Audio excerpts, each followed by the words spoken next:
when and from what began the new stage of the Second World War, the German-Soviet War. Each schoolchild will answer, at dawn 22 June, 1941st year from the attacks of Luftwaffe aircraft. Although, in fact, the fighting began the night before, when German ships set up minefields in the Gulf of Finland, thus blocking the Baltic Fleet of the USSR.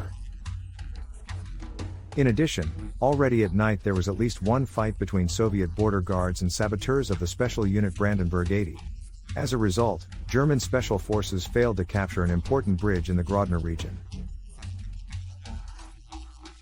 Today, in the video, we will dive 80 years into the past, review the main events of the 22nd day of June 1941 and look at them through the eyes of witnesses and participants. Greetings friends. My name is Vladlen Muraev. You are on the channel History Without Myths, where we talk about the past of Ukraine and the world without embellishments and falsifications. Our goal is 500,000 channel subscribers before the end of the current year. Your support is extremely important to us. May Ukrainian YouTube flourish. In the last hours before the German attack, the General Staff of the Red Army was filled with anxious anticipation. Late at night, on Sunday, June 22, the transfer of Directive No. 1 of the People's Commissariat of Defense of the USSR to the border districts was completed. It talked about possible provocative actions by the Germans and their allies, which could cause great complications. This belated document allowed troops to occupy positions on the border, but said nothing about opening fire in the event of an attack. By then, the senior Soviet leadership had already received numerous warnings about Germany's plans to attack. However, Stalin was so sure of his agreement with Hitler that he simply did not want to believe the obvious facts. The generals had to literally persuade him to send at least some kind of warning to the troops, because there it was firmly established: you can't give in to provocations, you can't shoot down planes, you can't even open fire in return.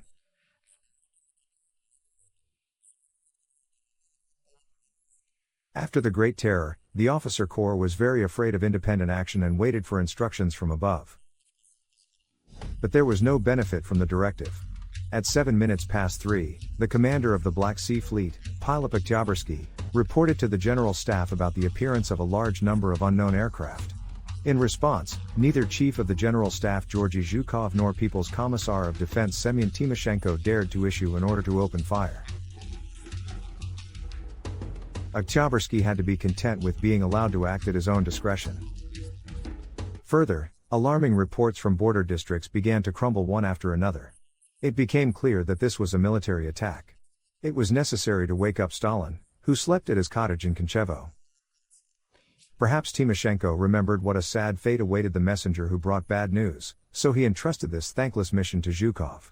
Therefore, it was not immediately possible to call another general, who later could not understand why bother Stalin at such an hour. Finally, after waking up, after a few minutes he connected with his master. Zhukov writes about this strange conversation in his Memories and Reflections. I reported the situation and asked for permission to start hostilities. Stalin is silent. I hear his breathing. Did you understand me? Silence again. The necessary order from the leader never came. The only thing he decided was to convene a meeting of the Political Bureau.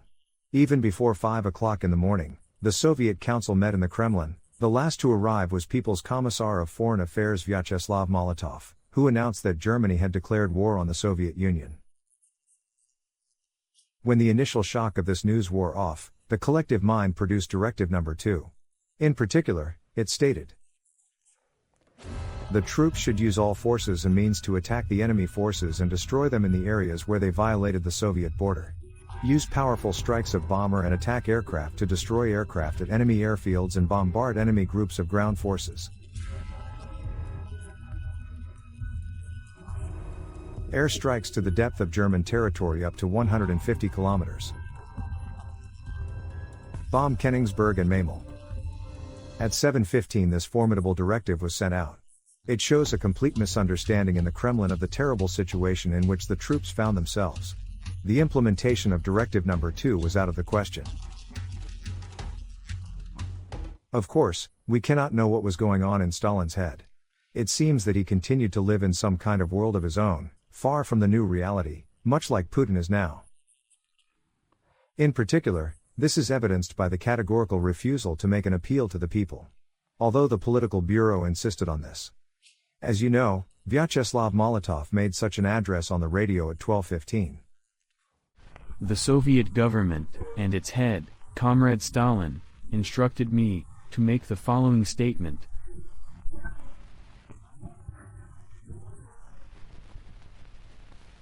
Today, at 4 o'clock in the morning, without presenting any claims to the Soviet Union, without declaring war.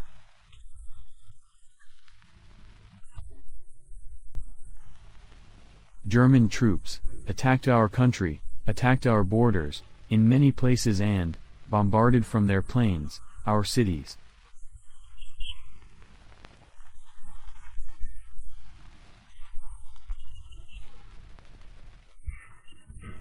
Our cause is righteous.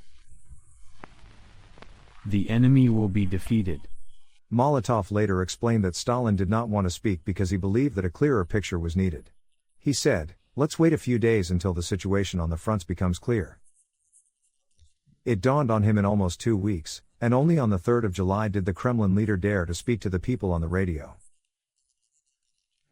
On the 22nd of June, the Germans did not hear from their Führer either. Hitler prepared a lengthy speech in the spirit of his Mein Kampf. But at 5:30 it was read on the radio by the Reich Minister of Public Education and Propaganda, Joseph Goebbels. This example of the Nazi leader's creativity contained many demagogic layers, and even outright manipulation. However, the main message sounded in one paragraph. Today, there are 160 Russian divisions on our border. In recent weeks, there have been continuous violations of this border, not only ours, but also in the far north and in Romania. Russian pilots amuse themselves by carelessly flying over this border, as if they want to show us that they already feel like masters of this territory. On the night of June 17th and 18th, Russian patrols again invaded the territory of the Reich, but were driven out only after a long firefight. But now the time has come when it is necessary to oppose this conspiracy of the Jewish Anglo-Saxon warlords and the Jewish masters of the Bolshevik center in Moscow.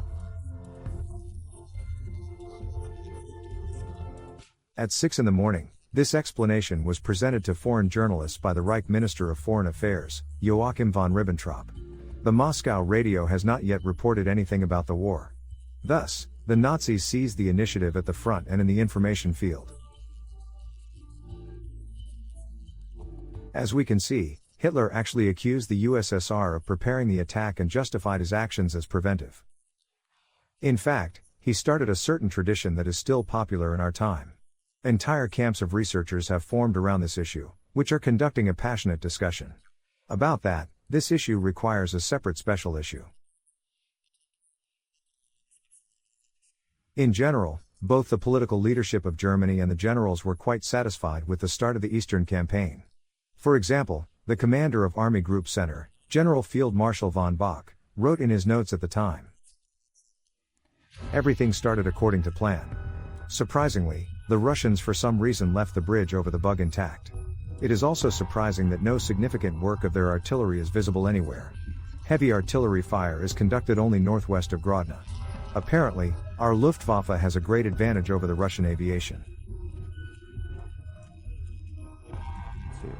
In the evening, the chief of the General Staff of the German Ground Forces, Franz Halder, summed up the results of the day. On June 22, he wrote, "Tactical surprise led to the fact that the enemy's resistance in the border zone turned out to be weak and disorganized. As a result, we managed to capture bridges over water obstacles and break through the border strip of fortifications to the full depth." On the 22nd of June, Romania, Croatia and Italy declared war on the Soviet Union. Italy only did it at 14:30, and not at all because they did not want to announce it earlier. It's just that the Soviet ambassador to Rome, Nikolai Gorelkin, went to the beach in the morning of that weekend. Therefore, Italian Foreign Minister Galeazzo Ciano had to wait a long time for the ambassador to announce that his country had declared war on the USSR from the moment German troops entered Soviet territory. British Prime Minister Winston Churchill took the start of hostilities on the Eastern Front as encouraging news. Finally, his country was not alone in fighting Nazi Germany. He was very critical of communist ideology in general, and of the Soviet leadership in particular. However, on the evening of June 22, Winston Churchill delivered an impassioned speech on BBC Radio, in which he specifically stated, "Any person or state fighting against Nazism will receive our help. Any person or state that goes with Hitler becomes our enemy. It follows that we will give Russia and its people all the help we can. The danger that threatens Russia is the danger that threatens us and the United States."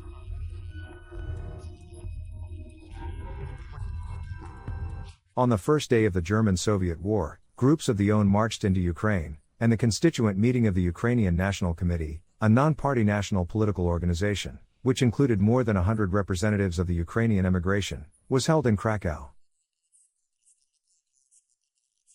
The assembly authorized Yaroslav Stetz to proclaim the independence of the Ukrainian state in Lviv. Late in the evening on one of the streets of Krakow, he said a warm goodbye to Stepan Bandera and set off to fulfill his mission. Propaganda prepared Soviet society for the war, but it did not begin in the way that was shown on movie screens, newspaper columns, and on the radio. And the first to feel it were those who were directly in the war zone. For example, Anastasia Nikitina Arshenova, a resident of Brest, recalled, "Early in the morning, my children and I were woken up by a terrible roar. Shells, bombs exploded, shrapnel flew. Grabbing the children, I ran out into the street, barefoot. Terror reigned there. Airplanes were circling over the Brest fortress, dropping bombs on us. Women and children were running around in panic. In front of me lay the wife of a lieutenant and her son, both were killed by a bomb." Petro Orlenko, first secretary of the Przemysl City Committee of the Communist Party of Ukraine. "I woke up from heavy explosions. I take the phone, it's silent. It soon became clear that the first volleys were aimed at the Central Telegraph, Corps headquarters, and police. The city was shelled with artillery, there were already corpses on the streets." Anatoly Marsanov, a resident of Sevastopol. "The only thing that remains in my memory, on the night of June 22, parachutes appeared in the sky. The light came on, I remember, the whole city was lit up, everyone was running, they were so happy. Paratroopers, paratroopers. They do not know that these are mines. And when they exploded, one in the bay, the other, below us on the street, so many people were killed. Those who were away from the front faced the war differently. For example, Kyiv resident Viktor Karpenyuk. The people of Kyiv rushed to the shops, bought everything. As if burned, they were driven through the streets with bags. Prices in the markets did not rise in the first days, remaining the same as in peacetime. Many stormed savings banks, taking their savings, but soon they stopped giving money to people. Only in the evening the city became surprisingly quiet. It seemed that everyone was hiding somewhere out of fear." Kyiv resident Igor Babenko, who was in Mykolaiv on the 22nd of June 41st year. "I remember the sunny day of June 22 very well. Among the moods of that time, a prominent place was occupied by spy mania, which affected both adults and children. We, a group of boys, noticed a man with dark glasses. This innocent accessory immediately made its owner very suspicious in our eyes. We decided to be vigilant and watched as the man walked into the public restroom with glasses and walked out without them. The last doubts are gone. We ran after him down the boulevard and shouted, 'Spy! Spy!' until we were stopped by an oncoming policeman." In the Soviet Union, the authorities held rallies at which only victorious slogans were heard: "The enemy will be defeated. Victory will be ours." However, in reality, the German attack caused a very different mood in society. Soviet patriotism was embraced mostly by young people who grew up under the powerful influence of Soviet propaganda. The majority of citizens felt fear for their own fate and that of their loved ones. In addition, the news about the beginning of the war stirred up anti-Soviet sentiments, because the famine, collectivization, mass repressions, arbitrariness of the nomenclature generated dissatisfaction with the totalitarian regime in society. For example, the Vologda NKVD members in their first report to the local regional party committee reported that local counter-revolutionary elements expressed defeatist views and spread provocative rumors. For example, Such an employee of the film trust, whose last name was encrypted in the documents under the letter G, stated, "Well, we finally waited for the day. Hitler marched. The end of the power of this bastard. Let everything fly as fast as possible. I'm tired of everything. This is war." Similar opinions were expressed by many residents of Ukraine. In the afternoon of the 22nd June, a decree was issued by the Presidium of the Supreme Soviet of the USSR on the mobilization of militarily obliged 1905th, 1918th years of birth in most districts. In the European part of the USSR introduced martial law. But in Moscow they did not understand the true scale of the disaster. It was not possible to establish communication with many units, the command and control of the troops was broken. In fact, there was no organized defense. 3 groups of enemy armies entered the Soviet defensive lines like hot knives in butter. They bypassed or quickly destroyed individual cells of desperate resistance, and rapidly moved forward. But that was just the beginning. And if in Moscow they knew very little about the current situation, then in Berlin they had no idea what was actually waiting for them in the future. Dear friends, do not forget to subscribe to History Without Myths and press the bell so as not to miss our new issues. And you can like this video, write a comment and share it on social networks. Thanks everyone for watching, see you soon.